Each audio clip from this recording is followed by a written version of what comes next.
Welcome to It's Rafiq. আজিৰ ভিডিঅ'টোত আমি 2019 চনৰ টেট এক্সামৰ ম্যাথমেটিক্স পেপাৰৰ বিষয়ে আলোচনা কৰিবলৈ ওলাইছোঁ। সো ফাৰ্স্ট কোৱেশ্চনটো আছিলে এটা ত্ৰিভুজৰ প্ৰতিটো বাহুৰ মাপ ত্ৰিভুজৰ পৰিসীমাৰ 1/3 হয় সমান হয় ত্ৰিভুজটোৰ প্ৰকাৰ কি? এতিয়া 1/3 মানে 1/3 প্ৰত্যেকটো 1/3 মানে 1/3 3/1 1/2কে হ'লে কি হ'ব গোটেইকেইটা বাহু প্ৰায় সমান হ'ব গোটেইকেইটা বাহু সমান হ'লে ত্ৰিভুজটো হ'ব সমবাহু ত্ৰিভুজ সো কাৰেক্ট আনসাৰটো হ'ব সমবাহু ত্ৰিভুজ সেকেন্ড কোৱেশ্চনটো আছে কোনো এক বাছনি পৰীক্ষাৰ বাবে 200 জন পৰীক্ষাৰ্থীয়ে আবেদন কৰে আৰু 180 জন পৰীক্ষাত অৱতীৰ্ণ হয় তাৰে মাত্ৰ 70% পৰীক্ষাৰ্থীয়ে উত্তীৰ্ণ হয় তেন্তে পৰীক্ষাত অনুত্তীৰ্ণ পৰীক্ষাৰ্থীৰ সংখ্যা কিমান এইটো কোৱেশ্চন সলভ কৰিবলৈ আমি কি কৰিম ফাৰ্স্ট আমি উলাই লম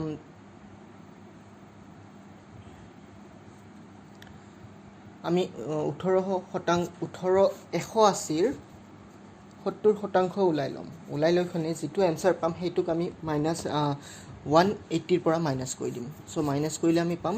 54 সো কাৰেক্ট आंसरটো হ'ব 54 তাৰ পিছত আছে আমাৰ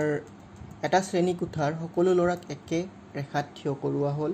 সেই শৃংখলটোত এক লৰাৰ স্থান 2 মূৰৰ পৰা 49 পোৱা গল শ্ৰেণী কোঠাটোত থকা লৰাৰ সংখ্যা কিমান এতিয়া এটা লাইনতে সকলোকে থিয় কৰোৱা হৈছে আৰু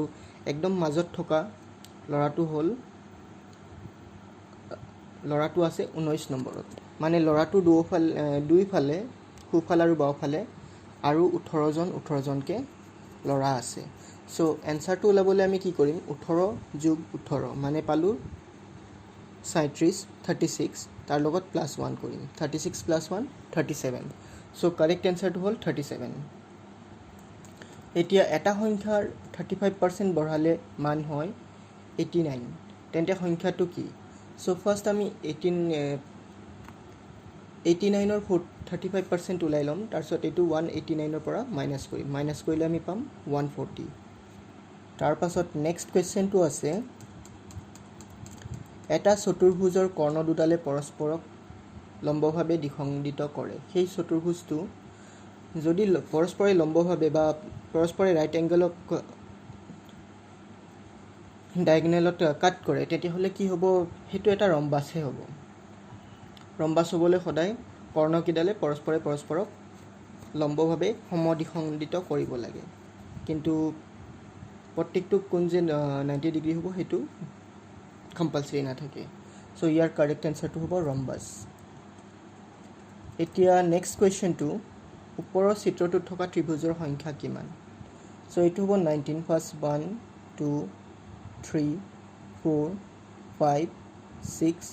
7 8 9 তাৰপিছত এটো এটা 10 11 12 13 14 তাৰপিছত 15 16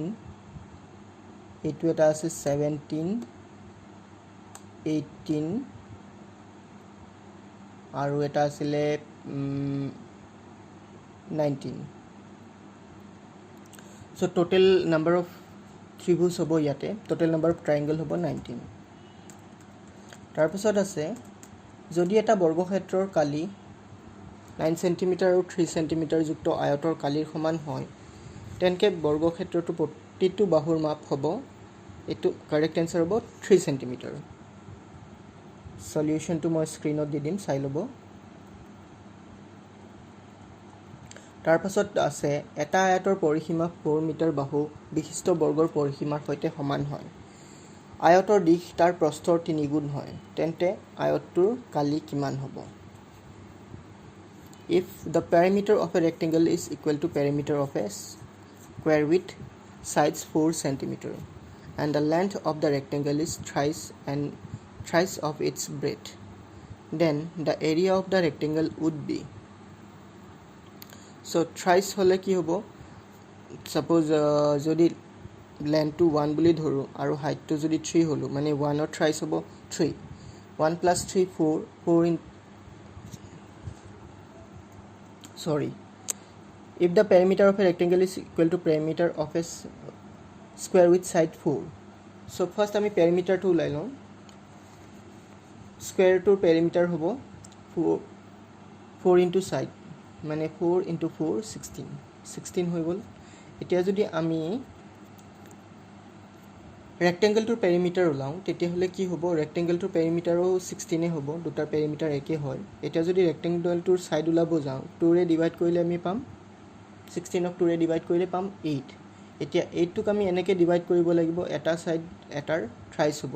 মানে আমি ধৰিব পাৰো 2 আৰু 6 নে 2 3 যা 6 এটা সাইড হ'ব 2 আৰু এটা হ'ব 6 সো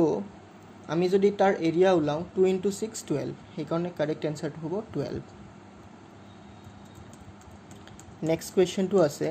এটা টেংকিত 50 লিটাৰ পানী ভৰাব পাৰি বৰ্তমান টেংকিটো 30% ভৰ্তি হৈ আছে টেংকিটো 50% ভৰ্তি কৰিবলৈ আৰু কিমান লিটাৰৰ প্ৰয়োজন এতিয়া আমি এটো উলাবলৈ কাৰণে ফাৰ্স্ট 30% ত কিমান পানী ভৰিব হেতু উলাই লম 30% ত পানী ভৰিব 5 into 30% ৰ কাৰণে আমি কেনেকৈ কৰিম মানে it's 10 লিটাৰত 5 into 6 মানে কি sorry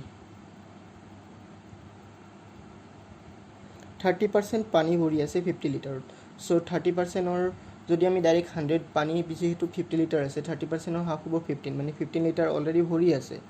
আৰু 50% ভৰ্তি কৰিব লাগে সো পানীটোৰ টেংকিটোৰ কেপাসিটি হল 50 50 ৰ আধা হল 25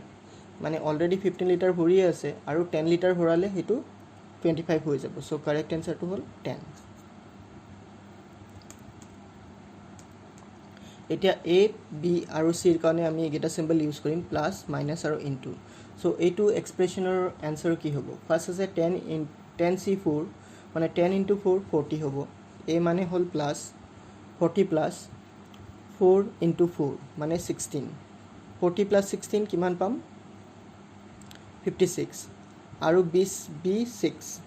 b মানে হল মাইনাস মানে 56 minus 6 56 ৰ পৰা 6 মাইনাস কৰিলে আমি পাম 50 সো কাৰেক্ট আনসাৰটো হল 50 তাৰ পাছত আছে কোনো এটা পৰীক্ষাত মানে ইয়াত গ্ৰাফ এটা দিয়া আছে তাত 60% পোৱা ষ্টুডেন্টৰ সংখ্যা হল 12 সো আমি তাত উলাব লাগে কিমান শতাংশ ছাত্ৰ হয় 60% তকৈ বেছি নম্বৰ পাইছে হেতু ক্যালকুলেট কৰিব কাৰণে ফাৰ্স্ট আমি টোটাল নাম্বাৰ অফ ষ্টুডেন্ট উলাম টোটাল নাম্বাৰ অফ ষ্টুডেন্ট হল 60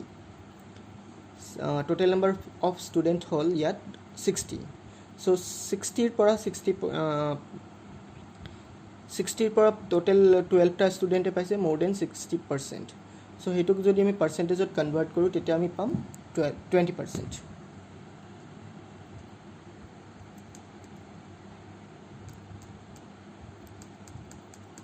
নেক্সট কোৱেশ্চনটো আছে এটা সুঙাৰ ব্যাস 5 cm আৰু আয়তন 650 cm হলে সুঙাটোৰ উচ্চতা কিমান হ'ব এটো হ'ব 33 cm ইয়াৰ সলিউশন স্ক্ৰিনত পাই যাব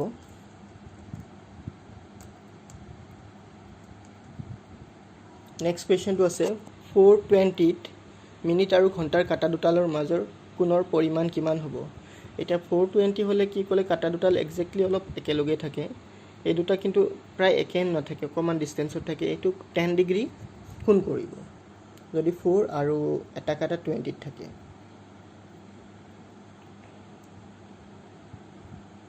তাৰ পিছত নেক্সটটো আছে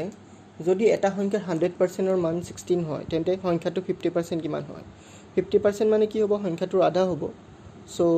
16 ৰ আধা হ'ল 8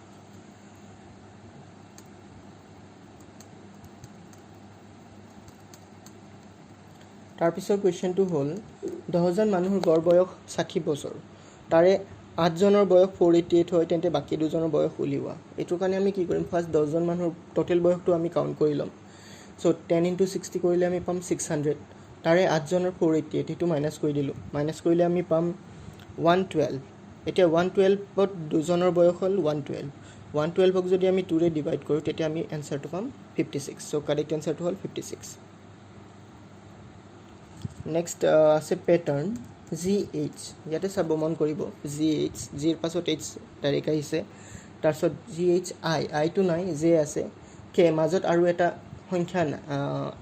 মাজত আৰু এটা লেটাৰ নাই তাৰপিছত এল তাৰপিছত আকৌ মাজত এটা লেটাৰ নাই আকৌ দুটা তাৰ মাজত দুটা লেটাৰ নাই নেক্সটটো আছে মানে এন কিউ চ' এনেকৈ পেটাৰ্ণটো ফ'ল' হৈ গৈ আছে চ' লাষ্ট পেটাৰ্ণটো হ'ব ই জে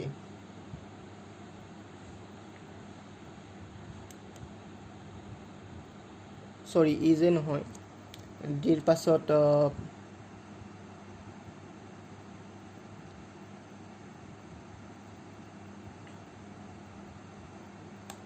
যিহেতু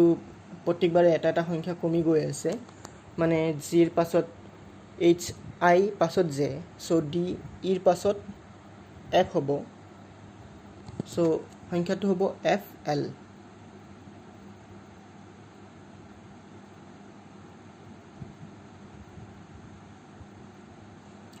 সংখ্যাটো হ'ব F L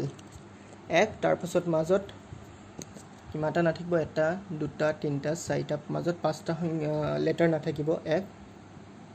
I J K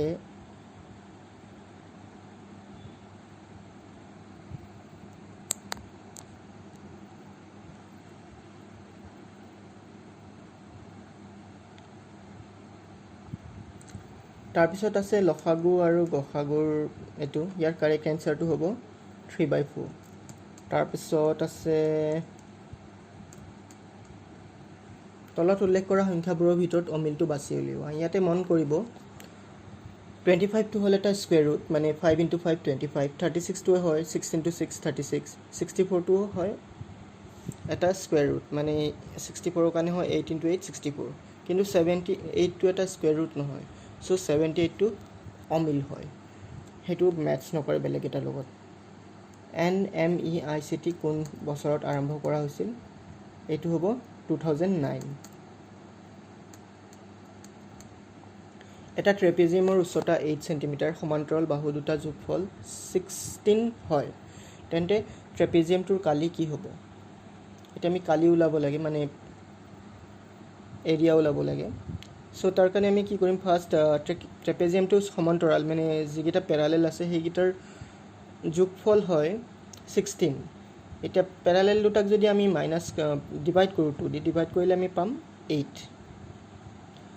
মানে এটা অলৰেডি আমি জানো উচ্চতাটো 8 আৰু এটা পেৰালেল বাহুকেইটা হ'ল 16 চ' আমি কি কৰিম 8 পেৰালেল বাহুকেইটা টোটেল 16 হয় চ' এডাল হ'ব 8 8 × 8 64 হয় চ' ট্ৰেপেজিয়ামটোৰ কালি হ'ব বা এৰিয়া হ'ব 64 স্কুৱেৰ মিটাৰ ৰাজেনে দুটা ঘোঁৰা প্ৰতিটো 1800কে বিক্ৰী কৰে সি এটা 20% লাভ এটা 20% লছত বিক্ৰী কৰে চ' মুঠ লাভৰ পৰিমাণ কিমান হ'ব এইটো হ'ব ৰাজেনৰ লাভ নহয় একচুৱেলি লোকচান হ'ব লোকচানৰ পৰিমাণ হ'ব 4% নট 4% 4 পইণ্ট সামথিং হয় কিন্তু এইটোক আমি ৰাউণ্ড ফিগাৰত ৰিপ্ৰেজেণ্ট কৰিলে 4% হ'ব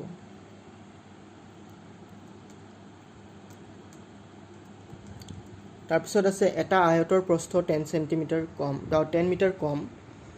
আয়তৰ প্ৰস্থ দীৰ্ঘতকৈ 10 মিটাৰ কম আয়তটোৰ পৰিসীমা 40 মিটাৰ হয় তেন্তে আয়তটোৰ প্ৰস্থ হ'ব এতিয়া পৰিসীমা 40 দিয়া আছে তাৰ কাৰণে আমি এক্সপ্ৰেছনটো কেনেকৈ হ'ব এটা যদি আয়তটোৰ দিশ আৰু প্ৰস্থ 2ৰে ডিভাইড কৰিলে মানে এটা সাইডৰ যদি আমি পাই যাওঁ 20 পাম এটা 20 লগত 5 + 15 মিলিখিনি হয় 20 আৰু 5 to 15তকৈ 10 কম আমাক লাগে আয়তটোৰ প্ৰস্থ আৰু প্ৰস্থটো কি আছে দৈৰ্ঘ্যতকৈ 10 মিটাৰ কম চ' কাৰেক্ট এনচাৰটো হ'ব 5 যদি এটা সংখ্যাৰ দুগুণ 200ৰ 60%ৰ সমান হয় তেন্তে সংখ্যাটোৰ আধা হ'ব এটা 200ৰ 60% হ'ল 120 120ৰ আধা 60 চ' কাৰেক্ট এনচাৰ ইজ 60 এতিয়া ইয়াৰ পেটাৰ্ণটো ওলাব দিছে কি হ'ব 3C 2B 4 ইয়াতে মন কৰিব 3 2 আৰু 4 ইয়াতে আকৌ আছে 3 কিউব মানে 3 × 3 × 3 27 হয় ইয়াতে আছে 8 ইয়াতে আছে 4 4 × 4 × 4 এইটো 64 হয় ইয়াতে আছে আকৌ 3 3 3 9 হয় 2 into 2 4 হয় আৰু এইটো আছে 16 মানে 8 into 2 into 2 into 2 16.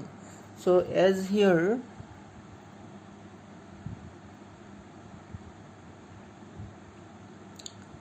27 কাৰণে আমি 3 টাইম মাল্টিপ্লাই কৰিছোঁ ইয়াত 4 3 টাইম মাল্টিপ্লাই কৰিছোঁ সো ইয়াৰ কাৰণে আমি কি কৰিম 2 3 টাইম মাল্টিপ্লাই কৰিম মানে 2 into 2 into 2 8 হ'ল তাৰপিছত এজ ইয়াতে যদি আমি চাওঁ c2 মিছিং হৈ আছে সো আমি ইয়াত c2 দিলম তেতিয়াহ'লে কাৰেক্ট এনসাৰটো পাম 8c নেক্সট কোৱেশ্চনটো সুধিছে কোনটো নাম্বাৰ আয়তম কোনটো নাম্বাৰ গোটেইকেইটা জ্যামিতি আকৃতিৰ ভিতৰত সোমাই আছে বা অন্তৰ্ভুক্ত হৈ আছে সো ইয়াতে চাব নাম্বাৰ 4 টো ত্ৰিভুজৰ ভিতৰতো আছে তাৰ ৰেক্টেঙ্গুলাৰ ভিতৰতো আছে সাৰ্কুলাৰ ভিতৰতো আছে সো নাম্বাৰ 4 টো হ'ব কাৰেক্ট এনসাৰ যদি আমি 3 টো লব যাওঁ 3 টো ললে 3 টো ৰেক্টেঙ্গুলাৰ ভিতৰত নাই 2 টো যদি লব যাওঁ 2 টো ট্ৰায়াঙ্গুলাৰ ভিতৰত নাই so correct answer is 4 next তলত উল্লেখ কৰা উক্তি কেইটাৰ ভিতৰত কোনটো শুদ্ধ কাৰেক্ট এনসাৰটো হ'ব মৌলিক সংখ্যাৰ অসংখ্য এতিয়া মৌলিক মানে প্ৰাইম নাম্বাৰ যেহেতু নাম্বাৰস আমাৰ কিমান নাম্বাৰস আছে আমি এক্স্যাক্টলি ক'ব নোৱাৰো দে আৰ ইনফিনিটি হেইকনে মৌলিক নাম্বাৰো ইনফিনিটিয়ে হ'ব বাকি কেইটা ৰং ধৰা হল দুটা সংখ্যাৰ লসাগু আৰু গসাগু কমে 2 7 6 আৰু 3 তাৰে যদি এটা সংখ্যাৰ 1/3 23 মান হয় তেন্তে আনটো সংখ্যা এতিয়া আনটো সংখ্যা ওলাব কাৰণে ফাৰ্স্ট 1/3 গিভেন নাম্বাৰটো আমি জানি লওঁ 1/3 মানে 1/3 হয় 23 এতিয়া যদি কমপ্লিট নম্বৰটো ওলাব যে আমি 3 ৰে মাল্টিপ্লাই কৰিম 23 into 3 হৈ যাব 69 এটা 69 ৰ গসাগু HCF 69 আৰু কোনটো নম্বৰৰ HCF 3 হ'ব আমি হেতু লালে হল এতিয়া সাম 69 3 ৰে ডিভাইড হয় 12 টো 3 ৰে ডিভাইড হয় কিন্তু বাকি কেটা নম্বৰ 3 ৰে ডিভাইড হয় সো নেক্সট নম্বৰটো হ'ব 12 দুটা বিন্দুৰ মাজেৰে কিমান ৰেখা আঁকিব পাৰি সৰি I did silly mistake দুটা বিন্দুৰ মাজেৰে মাত্ৰ এডাল ৰেখা আঁকিব পাৰি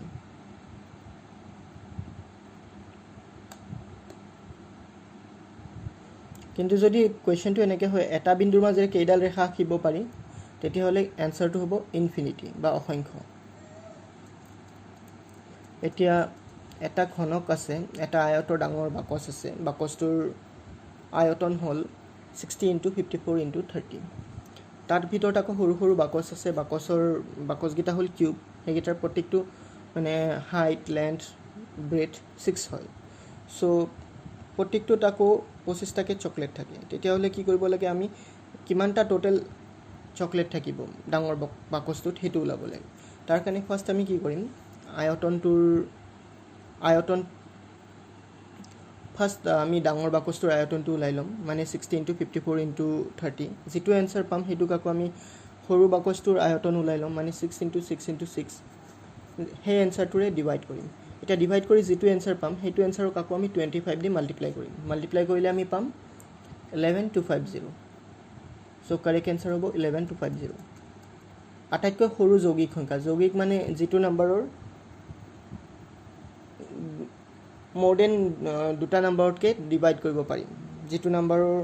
ফ্যাক্টৰস more than 2 হেতু হ'ব 3 ইয়াৰে 1 টোৰ এটাই ফ্যাক্টৰ 2 টো হল প্ৰাইম নম্বৰ দুটা ফ্যাক্টৰস 1 আৰু ইটসেলফ 3 ৰ দুটাই ফ্যাক্টৰ কিন্তু 4 ৰ তিনটা ফ্যাক্টৰ 1 2 আৰু 4 হেকানে 4 টো সবতকে সৰু যৌগিক সংখ্যা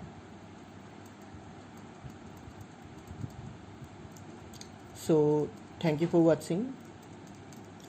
কিবা অজানিতে ভুল হ'ব পাৰে তাৰ কাৰণে ক্ষমা কৰিব